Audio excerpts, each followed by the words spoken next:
Hello guys, welcome to Quanta Minds. और आज हम बात करने वाले हैं पीरियोडिक ट्रेंड्स की, जिसमें हम पढ़ेंगे इलेक्ट्रोनेगेटिविटी एंड इलेक्ट्रॉन एफिनिटी। तो पीरियोडिक ट्रेंड्स जनरली हम पढ़ते हैं left to right and top to bottom. तो सबसे पहले हम पढ़ेंगे इसमें इलेक्ट्रोनेगेटिविटी को और ये समझेंगे कि इलेक्ट्रोनेगेटिविटी होती क्या है।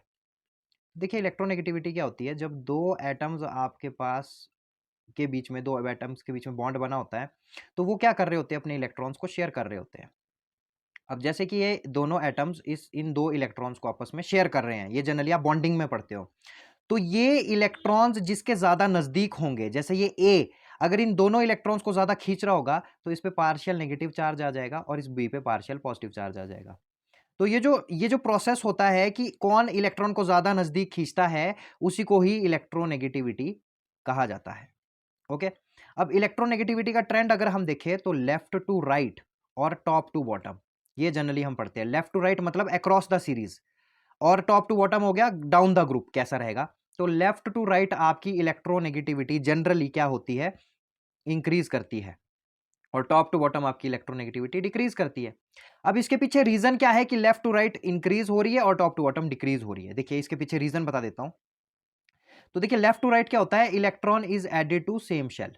ठीक है, electron is added to same shell. एक ही शेल के अंदर आपके पास क्या हो रहा है? इलेक्ट्रॉन ऐड हो रहा है। इसकी वजह से क्या होता है कि अब जो वो इलेक्ट्रॉन है, वो आपके पास न्यूक्लियस उस इलेक्ट्रॉन को ज्यादा खींच के पकड़ेगा।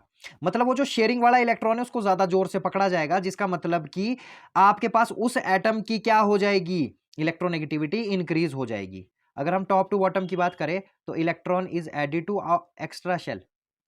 तो वहां पे क्या होता है? अब आपके पास एक्स्ट्रा शेल में इलेक्ट्रॉन को ऐड किया जा रहा है। अब क्या हो रहा है कि जब आप शेल बढ़ा रहे हो, मान के चलिए आपने दूसरा तीसरा शेल लगा दिया, बाहर एक्स्ट्रा शेल में आप चले गए, तो अब आपके पास ये न्यूक्लियस इस इलेक्ट्रॉन को आसानी से पकड़ नहीं पाएगा। तो इसका मतलब अगर इसका इस पे ऊपर की पकड़ खत्म हो गई तो ये इससे दूर जनरली होगा। तो अगर ये दूर होगा तो इसकी इलेक्ट्रोनेगेटिविटी ऑलरेडी कम होगी।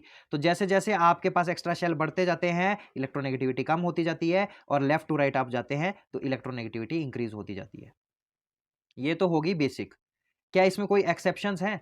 तो यस, इसमें हमारे को एक्सेप्शंस देखने को मिलती है, और इसमें दो जगह बहुत ज़्यादा मेजर एक्सेप्शंस है। पहली आपको यहाँ दिखने को मिलती है बोरोन फैमिली में। ठीक है, तो बोरोन फैमिली क्या आपके पास है? Boron, aluminium, gallium, indium, thallium, ये आपके पास होती है जनरली बोरोन फैमिली। तो एक्सपेक्टेड क्या है हमारे को कि क्या होना चाहिए? ठीक है, एक्सपेक्टेड ये है कि बोरोन की सबसे ज़्यादा होनी चाहिए, फिर एल्यूमिनियम की, फिर गैलियम की, फिर इंडियम की, फिर थेलियम की। ऐसा ही होना चाहिए ना? ये तो एक्सपेक्टेड है। लेकिन ऑब्जर्व्ड कुछ और होती है यहाँ पे।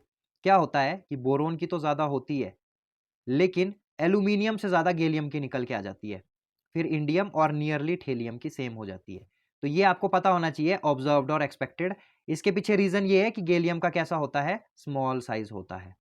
ठीक है, ये इसके पीछे का रीज़न है जनरली। और सेकंड, आपको यही एक्सेप्शन कहाँ देखने को मिलती है? कार्बन फैमिली में ये देखने को मिलती है।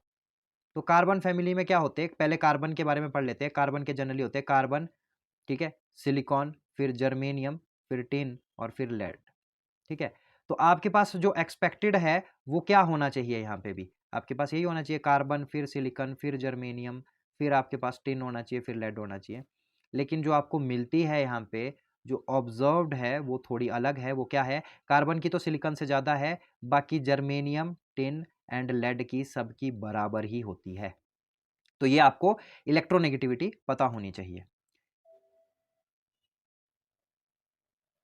अब हम बात करने वाले हैं इलेक्ट्रॉन एफिनिटी के बारे में।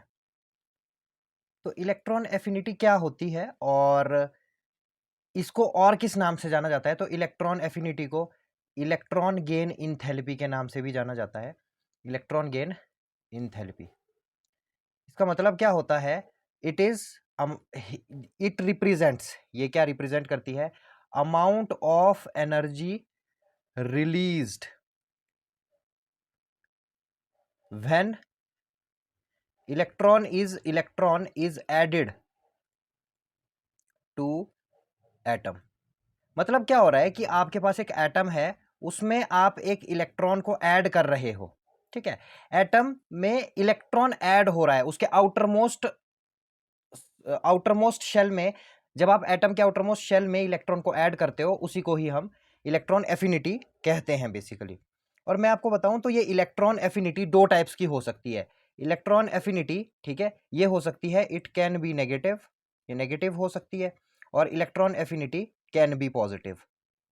अब इसका क्या मतलब होता है, इलेक्ट्रॉन एफिनिटी नेगेटिव अगर होगी इसका मतलब एनर्जी रिलीज हो रही है जब आपके पास इलेक्ट्रॉन एटम में ऐड हो रहा है। इलेक्ट्रॉन एफिनिटी पॉजिटिव का मतलब एनर्जी आपको देनी पड़ रही है, एनर्जी इज रिक्वायर्ड जब आपके पास क्या हो रहा है, इलेक्ट्रॉन एटम में ऐड हो रहा है। तो फर्स्ट केस में एनर्जी रिलीज हो रही है और सेकंड केस में एनर्जी देनी पड़ रही है। यूजुअली क्या देखा जाता है कि आपके पास जो जनरली ये देखा जाता है कि इलेक्ट्रॉन एफिनिटी आपके पास कैसी आती है, नेगेटिव आती है। बट जनरली फॉर, जब आप किसके लिए पढ़ते हो, नोबेल गैसेस के लिए जब आप पढ़ते हो तो उनकी इलेक्ट्रॉन एफिनिटी पॉजिटिव होती है। ठीक है, अगर मैं बात करूं यहां पे ट्रेंड्स की, तो मोर इलेक्ट्रॉन एफिनिटी का मतलब क्या होगा, मोर नेगेटिव। ठीक है, आपको यही ध्यान रखना होता है क्योंकि जनरली हम जनरल केसेस पढ़ते हैं, ज्यादा इलेक्ट्रॉन एफिनिटी का मतलब जिसकी ज्यादा होगी।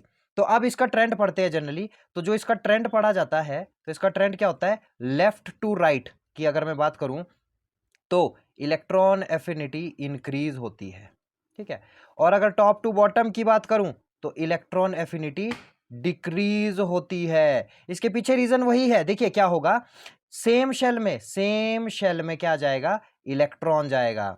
अब सेम शेल में अगर इलेक्ट्रॉन जा रहा है तो क्या होगा, न्यूक्लियस का इफेक्ट ज्यादा होने लग जाएगा, जो बाहर से इलेक्ट्रॉन आना है वो इजीली आ जाएगा। क्यों, क्योंकि न्यूक्लियस का इफेक्ट ज्यादा होना शुरू हो गया है।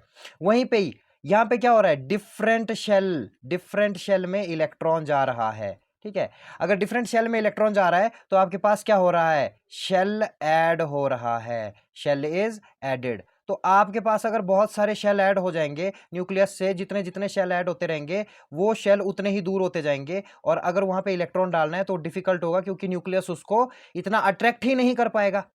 तो ये रीजन है जनरली। तो इनमें कुछ जनरली हम पी ब्लॉक के लिए ही पढ़ते हैं और कुछ एक्सेप्शंस इनमें होती है। तो वो एक्सेप्शन मैं आपको बता देता हूं। सबसे पहले हम बात करते हैं एक्सेप्शन इन फ्लोरीन फैमिली। तो अगर मैं फ्लोरीन फैमिली की बात करूं या हेलोजन फैमिली की बात करूं तो आपके पास क्या होना चाहिए, फ्लोरीन, क्लोरीन, ब्रोमीन, आयोडीन, ये जनरली होते हैं। आपको एक्सपेक्टेड क्या है कि क्या होगा, एक्सपेक्टेड आपको ये है कि नीचे को डाउन द ग्रुप डिक्रीज होनी चाहिए, तो फ्लोरीन की ज़्यादा, फिर क्लोरीन की, फिर ब्रोमीन की, और फिर आयोडीन की। लेकिन एक्चुअली आपको क्या देखने को मिलती है, एक्चुअली आपको देखने को मिलती है क्लोरीन की ज़्यादा, फिर फ्लोरीन की, फिर ब्रोमीन की, और फिर आयोडीन की। इसके पीछे रीज़न यही है कि फ्लोरीन का बहुत छोटा साइज होने की वजह से रिपल्शंस होने लग जाती है। अगर आप एक्स्ट्रा इलेक्ट्रॉन ऐड करोगे तो इलेक्ट्रॉन्स के बीच में आपस में रिपल्शंस बढ़ जाएगी, जिसकी वजह से इसकी इतनी ज़्यादा फिर एनर्जी रिलीज नहीं कर पाता, मतलब ये इतना फेवर नहीं करता इस चीज़ को। सेकेंड, हम इसको पढ़ते हैं ऑक्सीजन फैमिली के केस में। तो ऑक्सीजन फैमिली में भी आपको कुछ देखने को इसमें मिलता है। जो एक्सेप्शन होगी वो ये होती है, ऑक्सीजन फैमिली क्या है, oxygen, sulphur, selenium, tellurium and polonium. तो आपको जो एक्सपेक्टेड है वो आपके पास क्या होगा, ऑक्सीजन, फिर सल्फर, फिर सेलेनियम, फिर टेलुरियम, फिर पोलोनियम।